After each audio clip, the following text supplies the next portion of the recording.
মেলা দিন পর আজকে টালের থেকে বাগুন ছিঁড়ে নিলাম, বাগুনও তুলে নাইছি, মহিষও তুলে নাইছি। যাই হোক আজকে কিন্তু এই বাগুন ভাজি করুন, বত্তা টত্তা করুন না, রাইত হয়ে যাবো মেলা। এই কারণে মনে করেন ভাজি করলে সহজ হয়, বত্তাই কিন্তু কঠিন বেশি হয়। আপনারা ভাবেন বাগুন আবার চুরি করে নাইছি, চুরি করে না, আমি চোরের মধ্যে কাম করি। চোরের মধ্যে কিন্তু বাগুনের টাল আছে, হয়তো দূরে যান নাকি। আমি কিন্তু বাগুনের টাল আগে দেখছিলাম না, আজকে দেখে এলাম বাগুনের টাল। তালা লাগ করলাম যে বাগুন খান রাখবো, কয় তোর তুমি কয়টা খাবার নিয়ে খাওছে। বাগুনের দিন এখন তো না, বাগুনের দিন হয় মনে করেন যে যারের সময় বল বাগুন, গুল বাগুন, তারপরে চিকন বাগুন, দেশি বাগুন, সব বাগুনই কিন্তু নামে। তখন কিন্তু বাগুন খাইতে খুব ভালো লাগে, এখন কিন্তু বাগুন বেশি ভালো লাগবো না। তালা লাই করলো যে তুমি একলার জন্য কত বাগুন খাবার ছিঁড়ে না যাও, কিন্তু ফালাই দিয়ে না, নষ্ট করো না তেইব বাগুন। তুমি কয়টা খাবার, তুমি কয়টা খাওয়ার বা ওই কয়টা ছিঁড়ে না যাও, সমস্যা না। তুমি যদি প্রতিদিন বাগুন খাও তাও ছিঁড়ে না যাও, তাও কিছু কম না। আর পেজ ছিলে তাতে পেজ দিয়ে আজকে ভাজি করবো। তারপরও মেলা দিন পরে টাল থেকে বাগুন ছিঁড়ে নিয়ে খাইতেছে। এরাই কিনা খাইছিলাম বলে বাগুন বেশি ভালো লাগে না। তারপরে টালের থেকে ছিঁড়ে যখন মনে করেন যে ভাজি করি কিবা ভর্তা করি তরকারি দিই, ওই বাগুনটা কিন্তু সেই নাগে আমার কাছে ভালো লাগে, আমার কাছে ভালো লাগে। কয়দিন ধরে কি যে দিন যাইতেছে, আবার কিবা দিন যাইতেছে জানেন, তা মনে হয় গরমের জন্য ভালো লাগতেছে না। তাছাড়া কিন্তু সব ঠিকঠাক আছে, ফ্রিজ নাই, ঠান্ডা নাই, মনে করেন ঠান্ডা পানি দেখাম, ওই কলের পানিও গরম চোরে। তাও আবার কোনো ফ্যান নাই, একটা সোলার আছে, ফোন চার্জ দেয়, আর মনে করেন একটা বাতি জ্বলা, এতে মনে করেন ব্যাটারি চার্জ শেষ হয়ে যায়।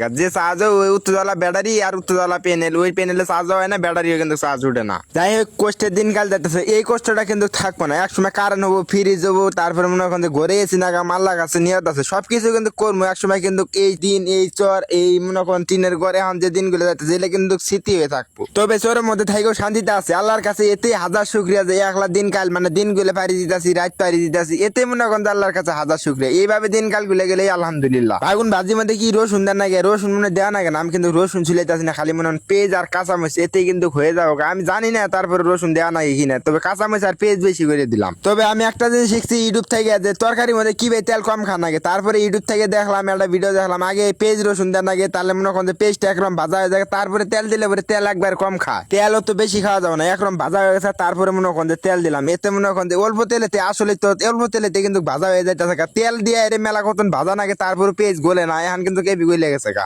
এরপর থেকে তরকারি কিবা ভাজি করলে পরে তেলানি দিলে পরে আগে মনে করেন যে পেঁয়াজ আগে দিমু, তারপরে তেল দিমু। এখন কিন্তু কাছে শিখলাম তেল আসলেও কম খাই, কিন্তু অল্পতে কিন্তু হয়ে যায়। ভাজির কালারটা জানি কিরম হয়েছে, তাই এলা হলদির গুঁড়ে দিলাম, এখন কিন্তু ভাজির কালারটা ঠিক হয়ে যাওয়া। কিবা জানি ফার্স্ট একটা কালার আছে, এখানে হলদির গুঁড়ে দিলাম, এখন আলা টকটকা কালার হবো। এ তেল একবার দিছে, আবারও তেল দেন লাগতেছে, কিছু বুঝতেছি না। বাগুনের সমস্যা, এলে বাগুন কিন্তু হাইব্রিড বাগুন, হিট দেওয়া আছে না, কেঁচড়া বাগুন একবারে। এই কারণে মনে করেন এলে বাগুন খাবার মন না, আসলে টাল না থাকলে ওর হয় না। তবে হলদির গুঁড়ে দেওয়াতে কিন্তু ভাজির কালার দেখেন আল্লাহ ভালো হইতেছে, আর ভাজি কিন্তু করা হয়ে গেছে, মিললে গেছে কিন্তু ভাজি। এই হাইব্রিড বাগুন যেতে তারপরে কিন্তু আগুনে গেছে কিছুই না, গলে গেছে এখন। কিন্তু আজকে কিন্তু আর কিছুই আনলাম না, এই ভাজি দিয়ে ভাত খাম। ভাজি কিন্তু কম না, এই ভাজি দিয়ে ভাত খাওয়ার গেলে কিন্তু পেট লুট হয়ে যাবো, তাও কিন্তু ভাজি শেষ হবে না। ও দেখনু আর ভাজি এবারে হয়ে গেছে, ও দেখনু আর না হলো পরে সেম সেম হবো, ও দেখনু আর কাছাকাছি যাবো। ভাত কিন্তু কেন আন দিন, ভাজিটাকে করে নিলাম, এখন কিন্তু ভাত আন দিন, ভাজিটার নামে ভাত আনতে তারপরে ভাত খামু।